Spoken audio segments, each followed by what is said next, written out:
Assalamualaikum warahmatullahi wabarakatuh. Selamat datang di IKA Semantika TV. Kita kembali di sesi pendidikan, khususnya memberikan informasi, berbagi trik dan strategi untuk menghadapi berbagai ujian, ya, ujian tulis maupun seleksi untuk masuk ke perguruan tinggi negeri yang ada di Indonesia. Hari ini kita coba mengurai tentang strategi untuk memenuhi kriteria dalam hal jalur undangan yang dikenal dengan seleksi nasional masuk perguruan tinggi negeri. Sebagaimana kita ketahui bahwa perguruan tinggi negeri yang ada di Indonesia membuka mahasiswa barunya melalui jalur mahasiswa undangan yang hari ini disebut dengan SNMPTN. Nah, ini menjadi sebuah peluang yang diperebutkan oleh siswa-siswa kelas 12 dari seluruh SMA sederajat di Indonesia. Nah, tentunya karena kuota atau daya tampung mahasiswa baru melalui jalur undangan ini terbatas, mungkin di kisaran 15-20% saja. Sisanya akan ada di jalur ujian tulis, ya. Ujian tulis itu adalah SBMPTN dan ujian mandiri di masing-masing universitas. Bahkan seperti Universitas Indonesia, jalur mandirinya kuotanya paling besar, itu bisa di 50%.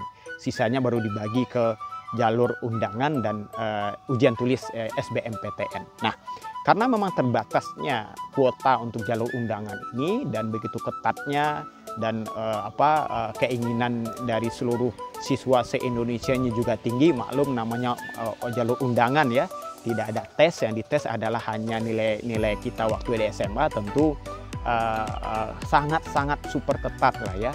Dan universitas atau perguruan tinggi juga akan tentu memilih yang terbaik, ya, memilih calon mahasiswanya melalui undangan ini yang terbaik dari berbagai SMA atau sekolah sederajat yang ada di Indonesia tentunya. Nah, dalam hal ini ada beberapa hal yang menjadi yang perlu kita perhatikan, terutama oleh adik-adik siswa kelas 12, begitu juga kelas 10 dan kelas 11. Kalau kelas 12 mungkin hanya sekitar 6 bulan ke depan, ya, persiapan membekali diri, tapi adik-adik yang kelas 11 tentunya memiliki waktu yang cukup panjang, ya. Begitu juga adik-adik yang ada di kelas 10.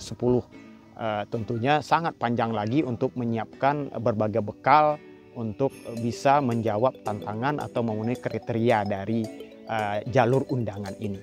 Oke, kita coba urai satu persatu tentang kriteria atau hal-hal apa sih yang menjadi perhatian baik itu dari universitas maupun dari lembaga tes masuk perguruan tinggi, ya, sebagai sebuah lembaga independen yang memang diberikan kepercayaan untuk mengelola seleksi, baik itu seleksi ujian tulis maupun jalur undangan ini. Yang pertama tentunya sebagaimana umum kita kenal adalah nilai rapor. Jadi adik-adik kelas 12, kelas 10 maupun kelas 11, ayo kita lihat, kita nilai sendiri nilai rapor kita. Yang jadi perhatian adalah dari semester 1 di kelas 10 sampai nanti kelas 12 di semester 1-nya. Artinya akan ada 5 semester, ya. 5 semester yang harus dievaluasi. Nanti diambil rata-ratanya untuk 6 mata pelajaran saja. Jadi 6 mata pelajaran untuk IPA, yaitu matematika, bahasa Indonesia, bahasa Inggris, ditambah fisika, kimia, biologi, dirata-ratakan. Begitu juga di kawan-kawan yang IPS, adik-adik IPS, ya, itu juga dirata-ratakan 6 mata pelajaran utamanya, ya. 6 mata pelajaran utama yang menjadi perhatian kita bersama, matematika, bahasa Indonesia, bahasa Inggris, termasuk ekonomi, akuntansi, dan sosiologi. Nah, setelah diratakan baru nanti didapat nilai. Nah, titik amannya bagaimana? Titik amannya tentu makin tinggi rata-ratanya, sebut saja di angka rata-rata 8, ya, rata-ratanya, ya, 8, kalau bisa lebih, ya, 8,5, bahkan 9, tentu peluangnya makin bagus. Itu menjadi sebuah catatan kita. Itu nomor 1, rata-rata.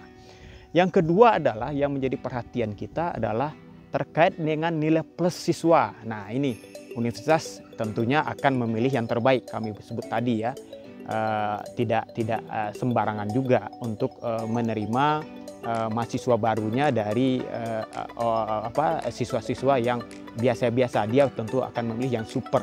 Nah, oleh karenanya akan ada nilai plus yang berupa siswa-siswa yang aktif atau memiliki piagam atau sertifikat. Oleh karenanya adik-adik yang kelas 12 belum terlambat tentunya, silakan adik-adik melampirkan ya.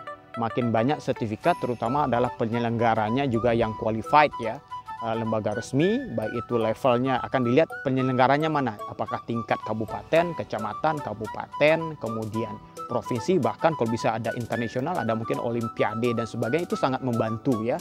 Dan apalagi kalau adik-adik itu juara di sana ya. Tidak hanya peserta tapi juga juara dalam olimpiade tersebut, termasuk sertifikat yang lain ya, keahlian yang lain, itu menjadi sebuah pertimbangan tentunya. Nah, yang ketiga adalah alumni. Nah, adik-adik, track record alumni ini juga menjadi sebuah perhatian ya, perhatian bagi universitas tentunya, karena kembali ketika telah ada alumni atau kakak-kakak senior yang telah mengenyam di universitas yang akan dituju oleh adik siswa tadi, itu menjadi sebuah record yang intinya sudah mulai dipercaya gitu ya.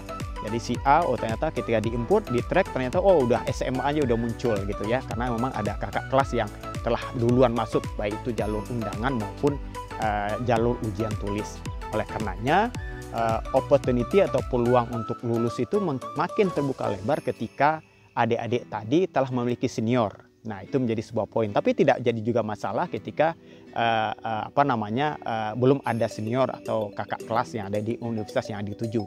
Tetapi ketika itu ada, tentu peluang akan lebih besar lagi. Nah, itu menjadi sebuah kunci, termasuk juga akreditasi dari sekolah. Ya, kalau ketika sekolah kita akreditasi SMA atau sekolah sederajatnya telah A, tentu peluangnya lebih bagus, lebih besar dibanding akreditasi yang B atau C. Itu menjadi sebuah catatan ya. Dan salah satu lagi adalah bagaimana adik-adik nanti punya strategi dalam memilih jurusan ya, memilih jurusan yang akan dipilih saat mengisi formulir ujian jalur undangan tadi. Kita mau memahami bahwa biasanya ya mudah-mudahan ini tidak ada perubahan di tahun 2022 ini, itu akan diberikan pilihan dua ya, pilihan dua bagi setiap yang memenuhi kuota ya, yang terundang ya, yang memenuhi kriteria untuk ikut ujian jalur undangan ini. Artinya ketika dua pilihan tadi, memang satu pilihan itu mesti satu area, atau kalau dulu bahasanya adalah satu provinsi lah. Kalau kita di Jawa Barat, artinya mesti ada satu program studi kita yang ada di satu zona kita ya. Satunya lagi boleh di luar provinsi kita ya. Tapi ketika kita misalkan kita berada di Sumatera, kemudian kita maunya langsung nembak ke UGM di Jogja sana, atau ke ITB di Bandung, atau UI sendiri di Depok atau Jakarta, kalau langsung lompat tidak memilih satu di universitas perguruan tinggi ada di provinsi, maka memang kuotanya cuma satu ya, program pilihan program studi hanya satu, yaitu ya universitas itu gitu. Tapi itu memang sayang ya, lebih baik yang namanya ini adalah bagian dari kesempatan untuk masa depan kita, kenapa enggak ambil dua pilihan ya. Satu adalah di tempat kita, provinsi kita, satu lagi ya universitas yang dituju. Misalkan tadi kita berada di Sumatera Barat, maka pilihan pertama adalah Universitas Indonesia, yang kedua adalah Universitas Andalas misalkan. Jadi ada dua opportunity. Nanti diseleksi dulu nilai kita, dokumen-dokumen kita untuk memenuhi tidak untuk diterima di Universitas Indonesia. Sekiranya tidak, maka akan diseleksi lagi di Universitas Andalas seperti itu. Jadi kita memaksimalkan peluang gitu ya. Ini menjadi sebuah strategi. Nah, oleh karenanya adik-adik yang hari ini bersiap-siap untuk mengisi